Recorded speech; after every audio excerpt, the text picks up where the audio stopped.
What is the most important thing the government should do to revive the economy and affect creation of more jobs?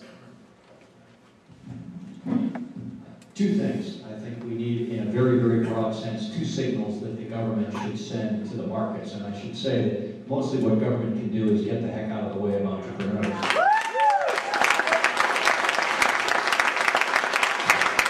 But the first one is to send a clear signal that we are serious about controlling spending and reducing our debt, because that will ultimately cripple us, and nobody more so than the students who are hosting this tonight. The second thing is to send a message that we have a pro-growth mindset and we have pro-growth policies, which include taxes, it includes trade, it includes education, it includes that energy policy I mentioned, and I think it also includes securing our borders. And also includes reducing intrusive regulation. Business people need certainty. They need to be able to plan. And I've worked with dozens of businesses, I know that. And this government simply has to communicate those two messages, and I think you will see innovation and entrepreneurship run away with this economy.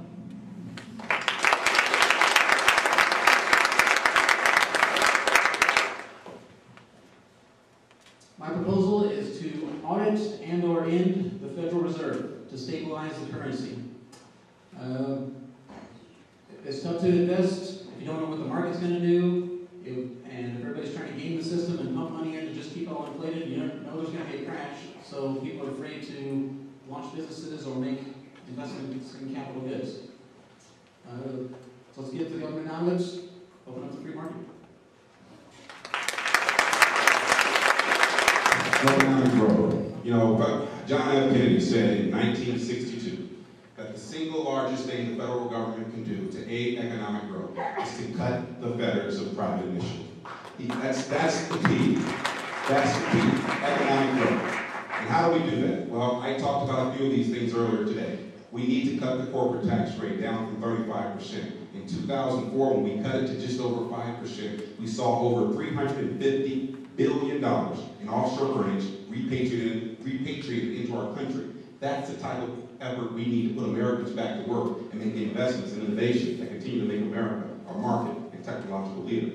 We need to also cut those capital gains and dividend tax rates. We need to incentivize investment. That's how you get people back to work. A growing economy is an absolute must for our country to be prosperous and our land to remain free. Thank you.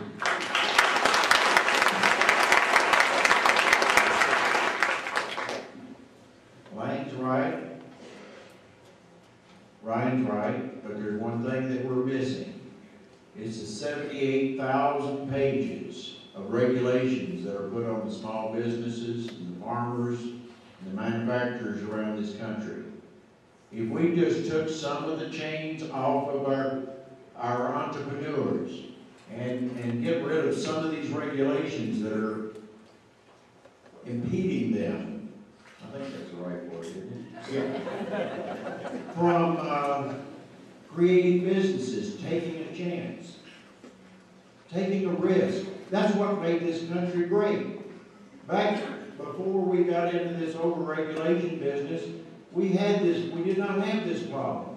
The government was not in the way, and we developed into the greatest country that this earth has ever seen.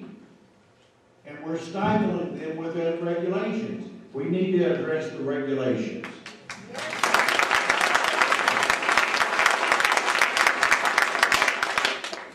I think we have time and we can make two more questions, so I'm going to go ahead and go to those. Recently, Israel's Prime Minister stated that Israel should have the ability to rule without the approval of the White House. What do you think America's role should be on foreign policy? Don't focus only on Israel, please. All right, foreign policy, big issue. A lot of dollars going that direction. The way I see it, the United States pretty much mind our own business. I'm flabbergasted that we don't have troops on the borders of the United States of America. And regarding Israel, I'm sorry, did I miss something? Did Israel become the 51st state?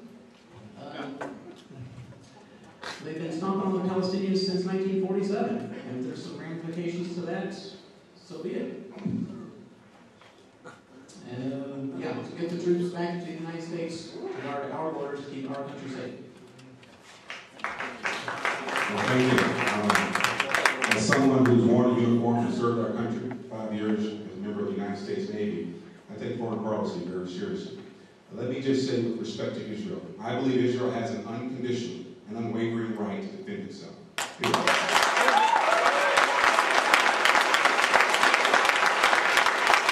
That said, with respect to Iran, I think we need to continue to keep up the pressure on Iran. The Iranian Refined Petroleum Sanctions Act, I think, is a good step, but it's probably not enough. We need to continue to put greater economic sanctions on that country. And with respect to Afghanistan, I supported Operation Enduring Freedom in Afghanistan in 2001. And let me tell you this, that we have a job to do there. We're not quite finished. I look forward to bringing our troops home. But I would ask that before we bring our troops home, let's ensure that the Afghan people have an Afghan national army that has a competently trained military of at least 240,000 soldiers so they can protect their country and we can return our soldiers home. Thank you.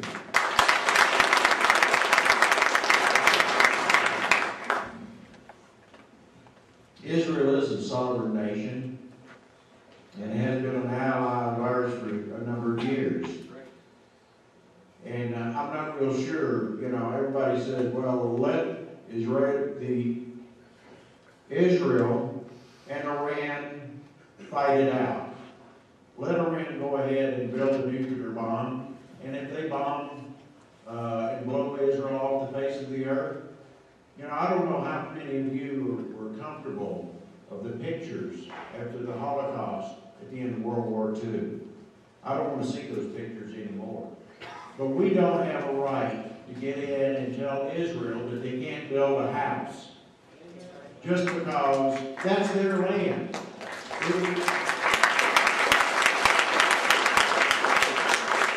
think I'm going to end on a good note.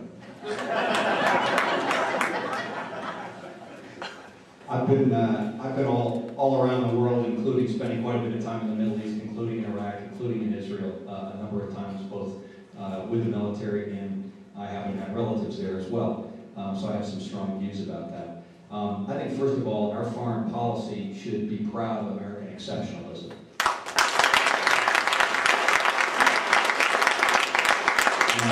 This administration seems to want to apologize for us. I think we should not be afraid to ask the question what the world would look like if America wasn't in it, and to answer with a great deal of pride, a lot less prosperous and a lot less free.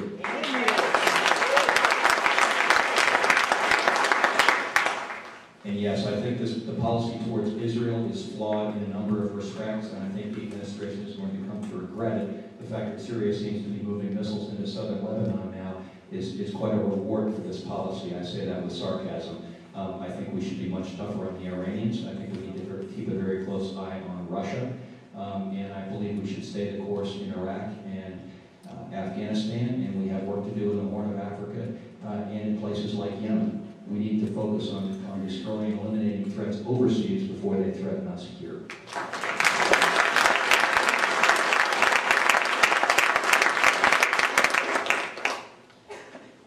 What do you make of the Tea Parties? What can Republicans do to make or take advantage of Tea Party enthusiasm? I'm very proud to be endorsed by the Arapahoe Tea Party. These are people, many of you are probably members of a Tea Party or a similar organization. These are folks that represent our country. They represent the free, vibrant people who want to make their own decisions, to decide what's best for their lives. And I think we as Republicans, we have an obligation to embrace the Tea Party, to work with the Tea Party, to restore our Constitution, to defend our country and protect our rights. That's what Republicans can do. That's what we have to do. The future of our country depends on it. And I will tell you this, that whenever the people rise up, it makes America a greater place to live. Thank you.